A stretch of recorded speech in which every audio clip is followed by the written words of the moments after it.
Your Store Tools is a suite of store management tools designed specifically for Shopify stores. Once you install the app from the Shopify App Store, you can begin using our tools right away. In this video, I'm going to show you how to use our inventory updater, which allows you to update inventory quantities on items by location for multiple SKUs at once using a CSV file. To get started, you'll need to first create your file. The file itself only needs to contain a column for SKU, the in-stock quantity, and a column for the tracking option. For stock quantities, the numeric value must be greater than 0. Negative values will produce an error. The tracking column is optional, but there are some stores who do not use inventory, but turn tracking on for items and enter a 0 value to show that an item is out of stock, or to trigger a back-in-stock notification app. To enable inventory tracking on an item, a value of yes or true can be used.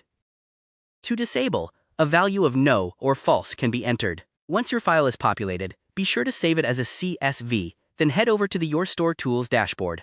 Now, click on the Inventory Updater tile. You'll first need to select which location you will be updating inventory for. Then, upload the CSV file from your computer. Once the file is uploaded, make sure that your fields are mapped correctly, then select Next.